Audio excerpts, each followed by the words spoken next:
to entertain on that special day and to be a part of that. We don't take that for granted as well, but, we got to travel. We got to assess the injuries. We got to put together a plan and get ready in a very short week. And so we got some work ahead of us. On the injury front, Zach Gentry had a significant knee injury in game. I'll have an update on that, I'm sure, for you tomorrow. All the others were minor bumps and bruises associated with play. Even Joe Hayden, he was able to go back into the game after he sustained an injury. But with bumps and bruises on a short week, man, we're not taking anything for granted. So we'll assess those and update you guys appropriately and put together a plan that's focused on the healthy guys. I think that's the appropriate thing to do on a short week. I'll open it up for questions. Dejan Kovacevic. Mike, how much has Terrell Edmonds progressed year over year, and in what ways? He's this guy's logged a bunch of snaps. I think his best ability is availability. When you really look at his career, man, as a young guy, he's logged a bunch of snaps, and over the course of time, he's gained quality experience because of it. And he's taken that experience and continually made himself a better player, really in all areas, man, and run pass recognition. I can't say enough about his run game fits and the way he's playing in that element of the game here in 2020.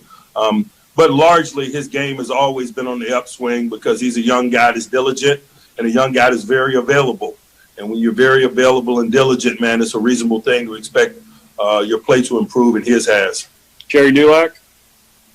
Hey, Mike, were you satisfied with your run game? You got a couple long runs from James Conner today. I don't know, man. I'll let you guys keep talking about that. It was better today. We'll keep assessing it. We're not going to crack that nut with the first swing. It's going to take continual work and effort on our part to continue to work on our warts, and that's not our only wart. It's just the one that you guys choose to recognize. Mike Pursuta. Mike, it looks like you continue to go in different directions week to week. A little bit of change up with the running game today, more sub-package alterations. Are you guys a week-to-week team in terms of how you want to scheme it up? We just, first and foremost, we got quality players and with different skill sets, and we're committed to utilizing them based on the matchups of the week. And so that allows us to be different first and foremost. But secondly, we've experienced some attrition. We've missed some guys, and some guys have had an opportunity to ascend, and really it's challenged us from a coaching perspective at times to be unique in our approach in an effort to get the best people on the field. So, we don't apologize for that. We're going to do what's required for us to win each and every single game and put our best foot forward on a week-to-week basis. And sometimes that's a little bit different. And if that causes issues for those we compete against, great. Joe Rutter. Yeah, Mike, what about your approach allowed Deontay Johnson to be open so much and have so many catches? It's really about what they did. They were probably down some corners, and they played more zone than they did man. And so, it provided an opportunity for volume catches for some, and he happened to be on the receiving end of it today. Brooke Pryor. Yeah, Mike, how important was it to come out of this game mostly healthy, given that you guys are on a short week, and to be able to rest a lot of your starters there in the fourth? We don't have control over health, so we don't spend a lot of time focused or worried about that. We understand this is much a part of the game as blocking and tackling. We respect it, and that's why you got to fortify yourself with a good team. And so that's always our focus, not those that are lost, the preparedness of those who step up. And so we spend our time focused on the preparedness of our young guys in an effort to combat what you mentioned. Brian Backo. Yeah, Mike, with Gentry going out early, you guys basically played most of the game with one tight end. Any update on Vance, how he's feeling or anything like that? None. I'm sure I will have some for you at some point next week. Mark Caboli. Hey, Mike, the offense didn't put up a ton of points in that first half, and the defense was allowing some yards. But how important was it for the players to stay patient on both sides, figuring that things would eventually turn around if they stay patient? This is the National Football League, man. We don't anticipate rolling out of tunnels and people laying down for us. These are going to be competitive games, and so I don't even know if we have a mentality where we're anticipating what you mentioned. We step out of tunnels ready for a 60-minute fight each and every week. Jim Colony. Mike, actually kind of in that vein, and I don't want to use the term, do you hold stuff back, but when you go in against an unknown quarterback, for example, do you tend to, is it a feeling out process before you figure out what the guy's up to, and then you realize, and then you might unleash your defense on him? No, we just have an unleashed mentality regardless of who we play. Will Graves? Mike, when you look at the defensive performances the last 2 weeks, what do you like about it? And today, after that first drive, they basically didn't do much at all. What was sort of the key to shutting them down? The guys are playing hard and playing fast and collectively well. We're getting turnovers, but I think, the catalyst for it all is that the guys are playing extremely hard and fast. And that's as a collective. And I think that creates the frenzy that provides the wave that we ride. Ed Bouchette? Hey, Mike, you mentioned you said it to the team Saturday night, but is there more pressure as you keep winning and you're now 10-0, and how do you relieve that or approach it?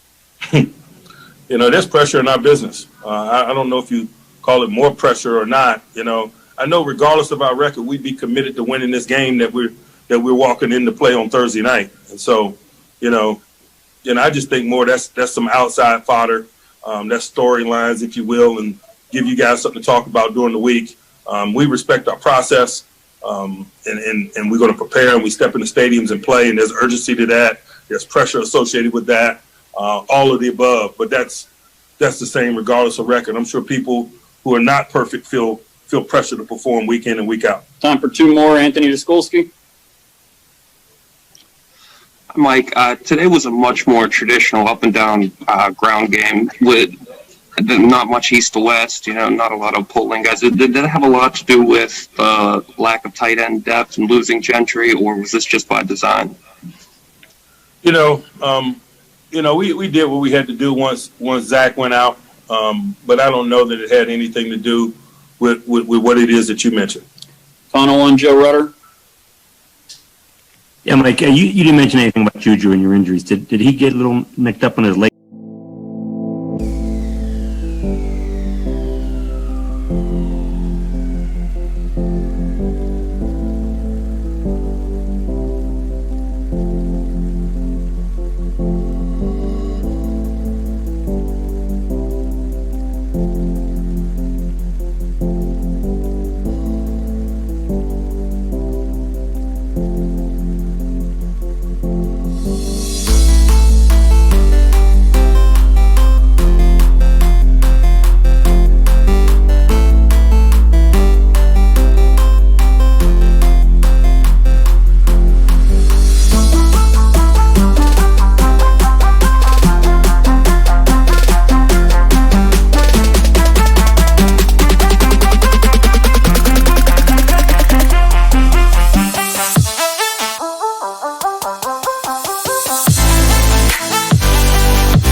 you.